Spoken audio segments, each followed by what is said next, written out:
கடன்பட்டார் நெஞ்சம்போல் கலங்கினான் இலங்கை வேந்தன் என்ற கம்பராமாயண வரிகள் கடன் என்பது எவ்வளவு கொடுமையானது என்பதை விவரிக்கும். ஆனால் கடன் வாங்கி ஆட்சி நடத்தும் முதலமைச்சர் இதை பற்றி கொஞ்சமும் கவலைப்பட்டதாக தெரியவில்லை. இந்தியாவிலேயே கடன் வாங்குவதிலும் தனிநபர் கடன் விகிதத்திலும் தமிழகம்தான் முதலிடம் வகிக்கிறது. இந்த செய்தி நம்மை அதிர்ச்சியடைய வைக்கிறது. இது பற்றி இன்றைய நிகழ்வுகள் நிகழ்ச்சியில் பார்க்கலாம்.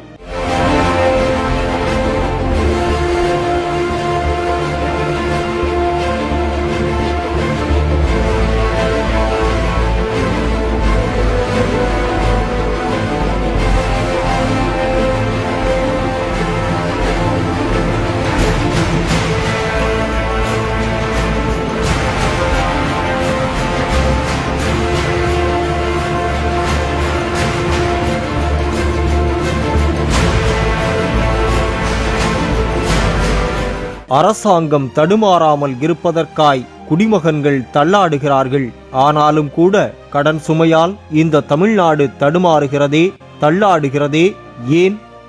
அரசு கஜானா காலியாகிவிட்டதா?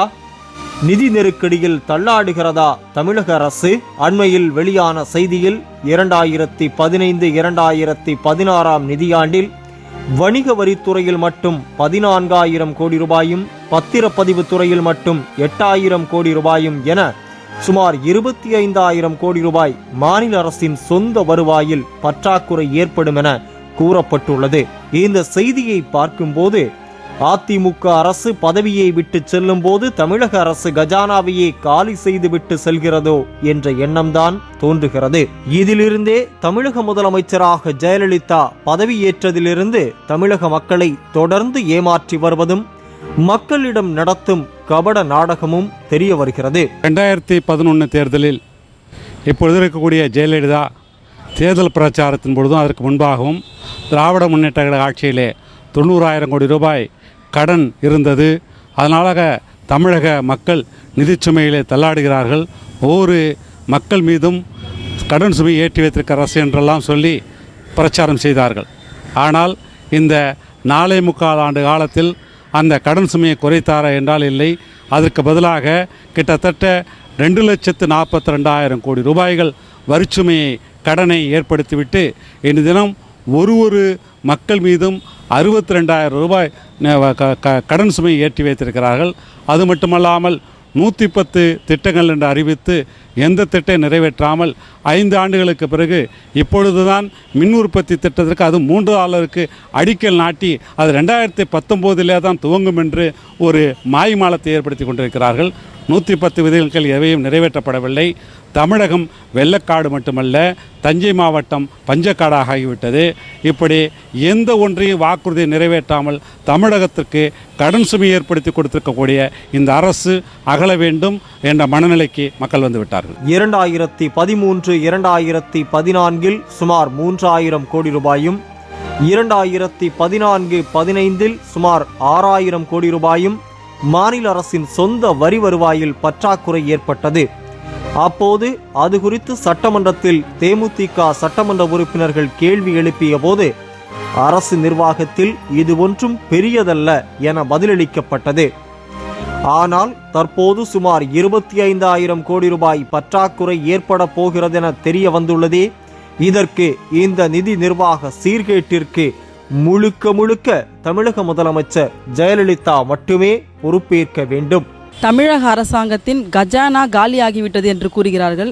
இந்த 4.25 வருடங்கள் எந்த ஒரு திட்டத்தையும் எந்த ஒரு நலத்திட்டையும் மக்களுக்கு செய்யாமல் கஜானா காலியாகிவிட்டது என்று ஒரு கூற்று இருந்தாலும் 2 லட்சம் கோடி கடன் சுமை தமிழக அரசுக்கு இருக்கிறது என்றால் இதை எதை காட்டுகிறது என்றால், ஒரு சின்ன திட்டம் கூட, ஒரு சாலை வசதியோ இல்லை இப்போ ஒரு பிரிட்ஜு அது போன்ற பாலங்கள் வசதியோ, எந்த வசதியோ இல்லை வேலை வாய்ப்பு வசதியோ, எந்த இண்டஸ்ட்ரியோ எதையுமே பெருக்காமல் எந்த வசதியும் செய்யாமல் இவ்வளவு லட்சம் 2 லட்சம் கோடி கடன் சுமை என்றால் 2 லட்சம் கோடியை வாங்கி அவர்கள் என்ன செய்தார்கள்? ஒன்று.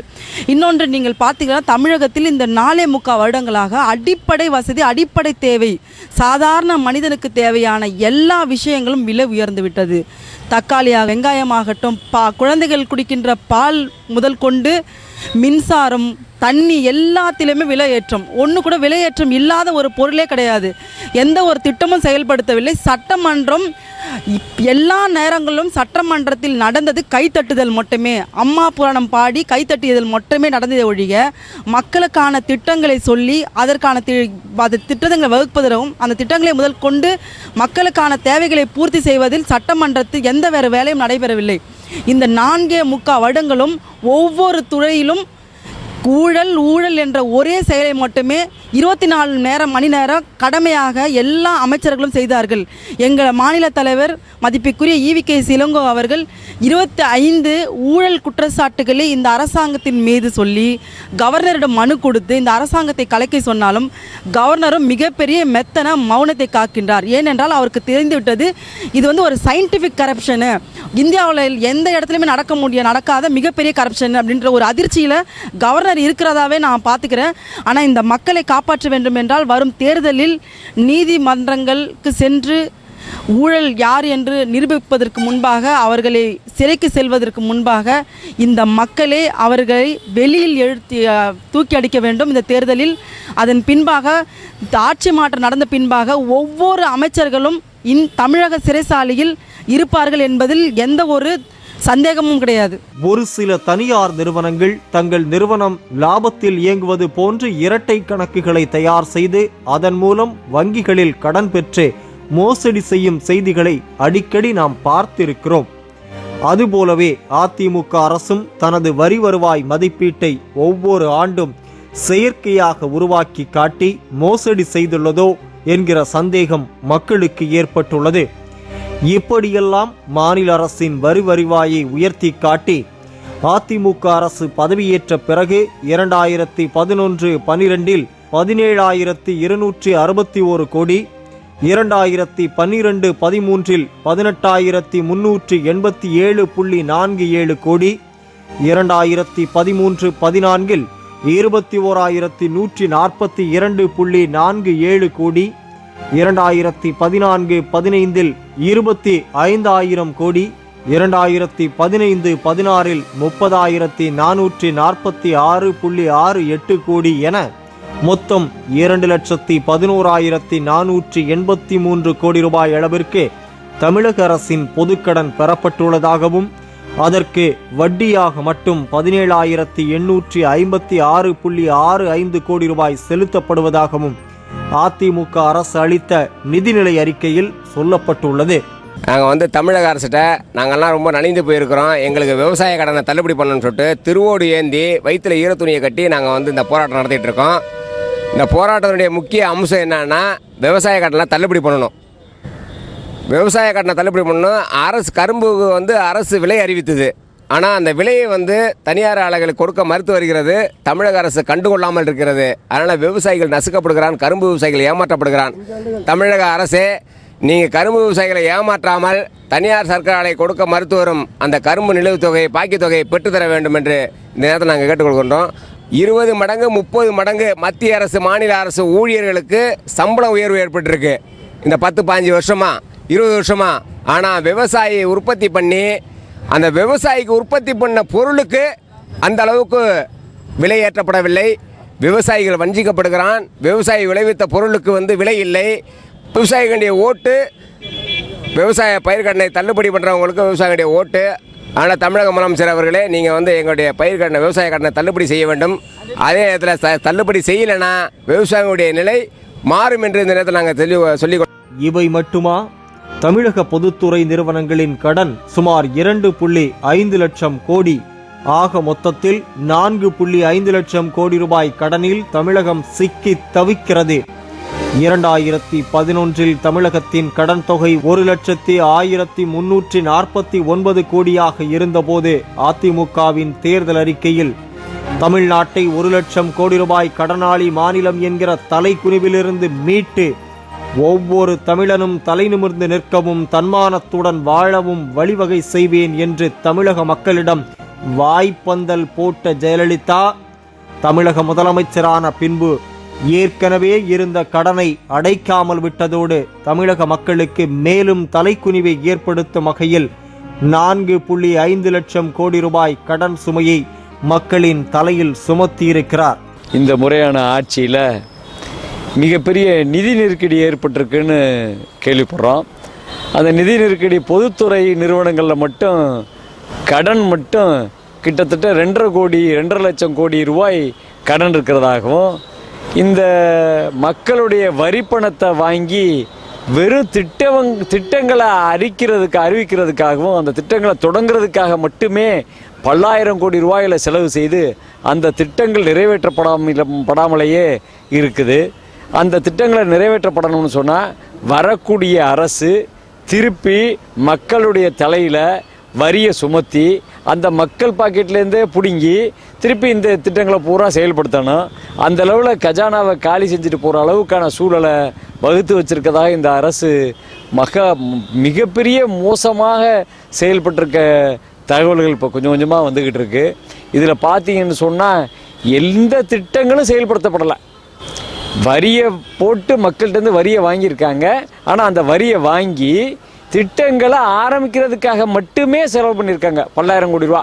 வெறும் 110 விதியில் இவங்க பாட்டு திட்டங்களை அறிவிச்சுக்கிட்டே இருந்தாங்களே தவிர எந்த திட்டமும் செயல்படுத்தப்படலை. பொதுத்துறையினுடைய நிறுவன கடன் ஏறி போச்சு, எல்லா கடனும் ஏறி போச்சு, வட்டி விகிதம் ஏறி போச்சு. கிட்டத்தட்ட 17,000 லட்சம் கோடி ரூபா வட்டி விகிதமே இருக்குன்னு சொல்கிறாங்க. இது எல்லாம் மக்களுடைய தலையில் தான் விடிய போகுது. இந்த அரசு செயல்படவே இல்லைங்கிறதுக்கு இது மிகப்பெரிய எடுத்துக்காட்டாக அமைய போகுது. இதற்காகவா தமிழக மக்கள் இவரை முதலமைச்சராக்கினார்கள்? இவ்வளவையும் செய்துவிட்டு ஒவ்வொரு ஆண்டு நிதிநிலை அறிக்கையிலும் அதிக அளவில் கடன் வாங்குவது அதிமுக அரசின் உரிமை என நியாயப்படுத்தும் ஜெயலலிதாவின் இரட்டை வேடம் தற்போது கலைந்து விட்டது.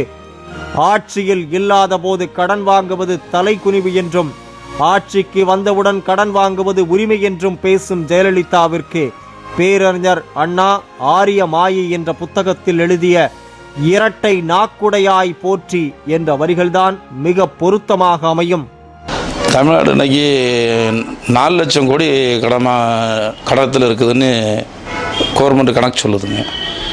இந்த கடத்துக்கு என்ன காரணம்னு சொன்னால், மெயின் தமிழ்நாடுடைய நிர்வாகங்கள் எல்லா துறையில் உள்ள நிர்வாகம் ஊழல் இல்லாமையும் நல்லபடியாக இருந்து கவர்மெண்ட்டுக்கு வரக்கூடிய டேக்ஸிகள் எல்லாம் கரெக்டாக கொண்டு கவர்மெண்ட் அதிகாரிகள் கொண்டு கொடுத்தால் இந்த கடத்திலிருந்து மீண்டு நல்லபடியாக தமிழகம் நல்லபடியாக முன்னேற்றத்துக்கு வரும்.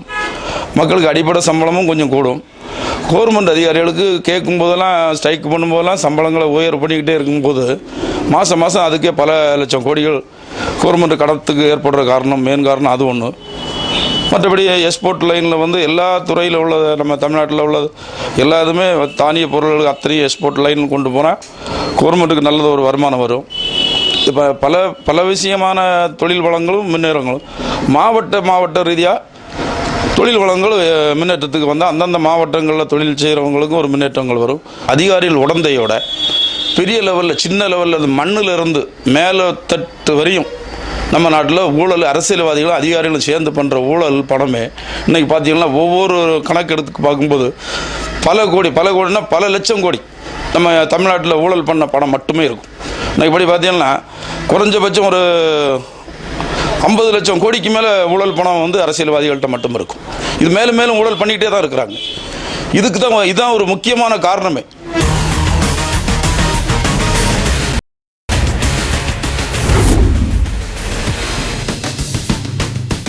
தமிழ்நாடு தொலைநோக்கு திட்டம் 2023 என்ற ஆவண வெளியீட்டு விழாவில் பேசிய ஜெயலலிதா, அமெரிக்கா குறித்து மார்ட்டின் லூதர் கிங்கிற்கு பெரும் கனவு ஒன்று உண்டு, அதை போல சிறந்த தமிழகத்தை உருவாக்க வேண்டும் என்ற கனவு எனக்கும் உண்டு. வேலையில்லாத இளைஞர்கள் இல்லை என்ற நிலை முற்றிலுமாக வறுமை ஒழிப்பு, கல்வி, குடிநீர், துப்புரவு ஆகியவற்றுடன் பாதுகாப்பு, வளம், அமைதி ஆகியவற்றை மக்கள் அனைவரும் பெற வேண்டும் என்பதே எனது லட்சியம். வரும் நூற்றாண்டில் தமிழகம் முதல் மாநிலமாக திகழ வேண்டுமென்று நான் கனவு காணுகிறேன் என பேசினார். எங்கு தொலைநோக்கு பார்வையில்லையோ அங்கு நம்பிக்கைக்கு இடமில்லை என்றெல்லாம் பேசினார். ஆனால் இன்றைய நிலை என்ன? தமிழ்நாடு தொலைநோக்கு திட்டம் 2023 சொல்லப்பட்ட லட்சியங்களெல்லாம் எங்கே போனது? அவையெல்லாம் காற்றில் பறந்து காணாமல் போன பட்டங்களா அல்லது கண்களை ஏமாற்றும் காணல் நீரா? இன்னும் சில மாதங்களில் தேர்தலை சந்திக்க வேண்டிய சூழ்நிலையில் நிதி நிலைமையாவது வெங்காயமாவது என்ற நிலைக்கு சென்று விட்டார் போல தெரிகிறது. அடுத்து ஆட்சிக்கு யார் வருகிறார்களோ அவர்களின் தலையில் மிகப்பெரிய சுமையை ஏற்படுத்தி தந்திருக்கிறார் ஜெயலலிதா. இவ்வளவு பெரிய கடன் ஏற்படுவதற்கு என்ன காரணம்? இலவசத்திற்கு 60,000 கோடி ரூபாய் செலவழிக்கப்பட்டிருக்கிறது. இலவச மிக்சி, கிரைண்டர் மற்றும் மின்விசிறி வழங்க 2,000 கோடி ரூபாய். கல்லூரி மாணவர்களுக்கு லேப்டாப் வழங்க 1,100 கோடி. இலவச மருத்துவ காப்பீட்டு திட்டத்திற்கு 781 கோடி. ஏழை கர்ப்பிணி பெண்கள் உதவி திட்டத்திற்கு 668 கோடி. அம்மா குழந்தை நல பரிசு பெட்டக திட்டத்திற்கு 50 கோடி. மகளிர் சுகாதார திட்டத்திற்கு 60 கோடி. இப்படி பல்வேறு இலவச திட்டங்களுக்கு மட்டும் தமிழக அரசு ஆண்டுக்கு 60,000 கோடி ரூபாய் செலவு செய்கிறது. இலவசம் என்ற பெயரில் வாக்கு வங்கியை தக்க வைத்துக் கொள்வதற்காக அதிமுக நடத்துகிற நாடகம்தான் இது. தமிழக அரசு கடந்த 2011ஆம் ஆண்டு திராவிட முன்னேற்ற கழகத்தினுடைய ஆட்சியிலிருந்து இறங்கும் பொழுது தமிழக அரசினுடைய கடன் 1,05,000 கோடி ரூபாயாக இருந்தது. அன்றைக்கு ஆட்சியில் அரியணையை ஏற்ற தமிழக முதல்வர் ஜெயலலிதா அவர்கள் தமிழக அரசினுடைய நிதியை நான் உயர்த்தி காட்டுவேன், ஒட்டுமொத்த பற்றாக்குறையும் கடனையும் அடைத்துவிட்டு தமிழக அரசினுடைய நிதியை உயர்த்தி காட்டுவேன், மக்களுக்கு மகத்தான ஒரு நல்லதொரு ஆட்சியை கொடுப்பேன் என சபதமேற்று பொறுப்பேற்றார். ஆனால் என்னவாயிற்று? கடந்த காலங்களில் 2011-15 ஆண்டுகளிலும் 12-13 ஆண்டுகளில் 3,000 கோடி ரூபாயும் 14-15 ஆண்டுகளில் 6,000 கோடி ரூபாயும் இப்பொழுது 2015 மற்றும் 2016 ஆண்டுகளில் கிட்டத்தட்ட 4,50,000 லட்சம் கோடி ரூபாயும் கடனை தமிழக அரசினுடைய பொது கடனை இந்த அரசு ஏற்படுத்தி இருப்பதாக செய்தித்தாள்களில் ஒரு புள்ளி விவரங்கள் குறிப்பிடப்பட்டிருக்கிறது. என்ன காரணம்? தமிழக அரசினுடைய கஜானா இந்த அளவுக்கு காலியாக இருப்பதற்கு என்ன காரணம்? அரசினுடைய தவறான பொருளாதார கொள்கை மட்டுமே காரணம் என்று என்னால் ஆணித்தரமாக குறிப்பிட முடியும்.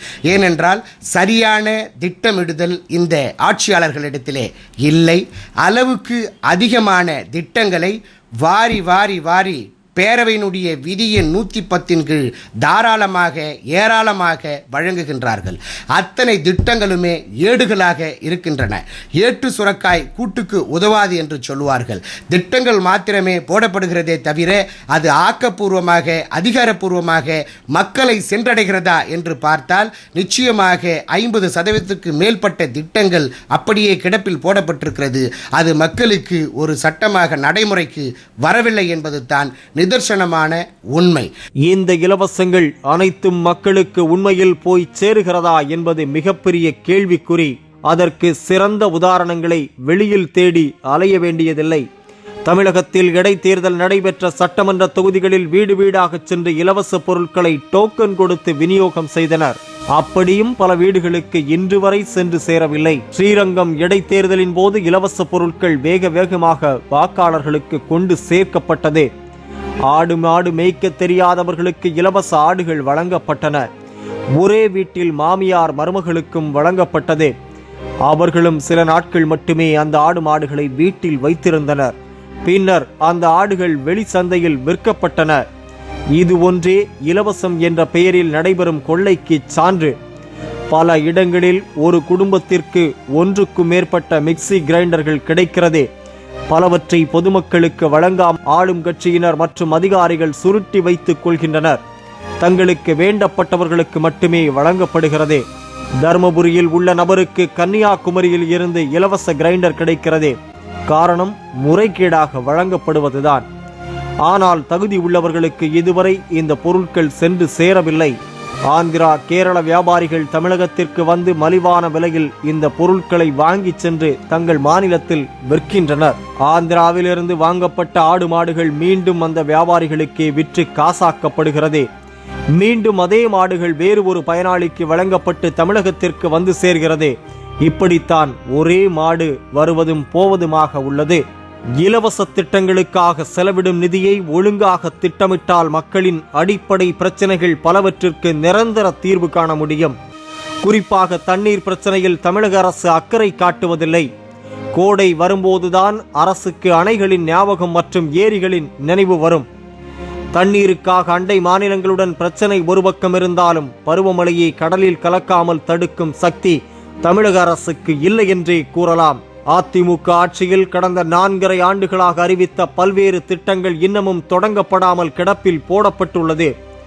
தமிழகம் தொழில்துறையில் சாதிக்க முடியாத நிலை ஏற்பட்டுள்ளது. பல தொழிற்சாலைகள் தொடர்ச்சியாக மூடப்பட்டு வருகின்றன. இதனால் பல லட்சக்கணக்கான இளைஞர்கள் வேலை இழந்துள்ளனர். அரசு கஜானா காலியாகி கிடக்கிறது. அரசு ஊழியர்களுக்கு சம்பளம் கொடுப்பதற்கு ஒவ்வொரு மாதமும் அரசு கஜானாவை சுரண்டித்தான் கொடுக்கும் அவல நிலை உள்ளது. மக்களுக்கு மானியங்கள் வழங்கியே திவாலாகிவிட்டதை போன்ற ஒரு பொய் தோற்றத்தை அதிமுக அரசு திட்டமிட்டே உருவாக்குகிறது.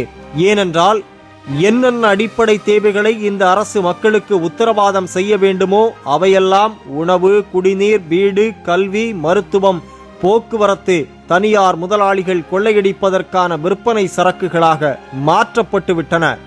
இவை விற்பனை சரக்குகளாக்கப்பட வேண்டும் என்பதுதான் கேட் ஒப்பந்தம்.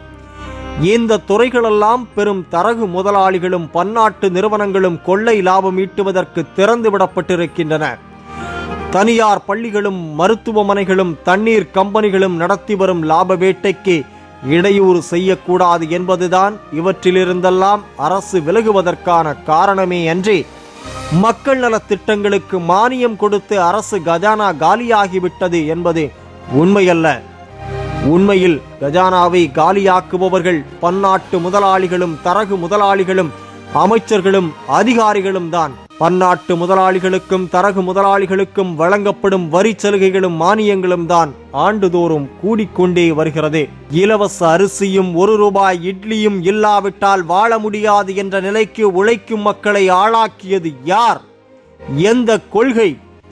இந்த கேள்வியையே எழுப்ப விடாமல் தடுத்து சுரண்டப்படும் மக்களின் வறுமையை அவர்களுடைய துர்பாக்கிய நிலையாக சித்தரித்து கருணை அடிப்படையில் அவர்களுக்கு கஞ்சி ஊற்றுவதாக காட்டுபவையே அம்மா திட்டங்கள். அம்மா உணவகம் தொடங்கி பல்வேறு திட்டங்கள் யாருடைய பணத்தில் நிறைவேற்றப்படுகின்றன?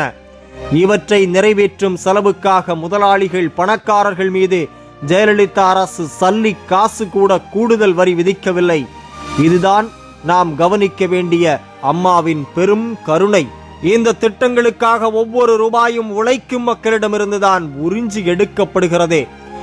மக்களை போதைக்கு அடிமையாக்கி பிடுங்கப்படும் சாராய வருமானத்திலும் எண்ணற்ற வழிகளில் மக்களிடமிருந்து பிடுங்கப்படும் மறைமுக வரிப்பணத்திலிருந்தும் தான் அம்மா திட்டங்கள் அனைத்தும் அமல்படுத்தப்படுகின்றன.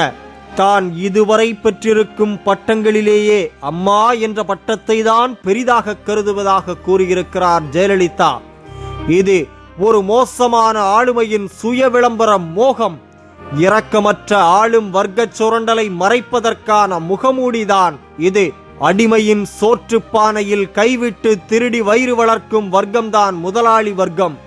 முதலாளி வர்க்கத்தின் கௌரவத்தை காப்பாற்றும் பொருட்டு அவர்களின் சார்பில் நம் சோற்றுப்பானையில் திருடி எடுத்த கவளத்தை மலிவு விலையில் நமக்கே விற்பனை செய்யும் அம்மா அன்னலட்சுமி என்று அழைக்கப்படுகிறார். இந்த கொடுமையை என்னவென்று சொல்ல, யாரிடம் சென்று சொல்ல? கடல் சூழ்ந்த தமிழ்நாட்டை தான் நாம் பார்த்திருக்கிறோம். இப்போதுதான் கடன் சூழ்ந்த தமிழ்நாட்டை பார்க்கிறோம். அரசு கஜானாவை காலியாக்கி விட்டீர்கள். உங்கள் கஜானாக்கள் மட்டும் நிரம்பி வழிகிறதே, எப்படி? இதற்கு என்ன பதில் சொல்ல போகிறீர்கள்? எனக்கென்று எதுவுமில்லை, உங்களுக்காகவே நான் வாழ்கிறேன் என்றெல்லாம் வார்த்தை ஜாலம் காட்டுவது எதற்காக? யாரை திருப்திப்படுத்துவதற்காக? இன்னும் எத்தனை காலம்தான் ஏமாற்றுவீர்கள் இந்த நாட்டிலே, தமிழ்நாட்டிலே? இனி வாய்ப்பில்லை, வாசல் இல்லை, வழி இல்லை. காரணம், இலையுதிர் காலம் இப்போதே தொடங்கிவிட்டதே. மீண்டும் இலைகள் தளிர்க்காதே. காரணம், பட்டுப்போன மரம் எப்படி தளிர்க்க முடியும்?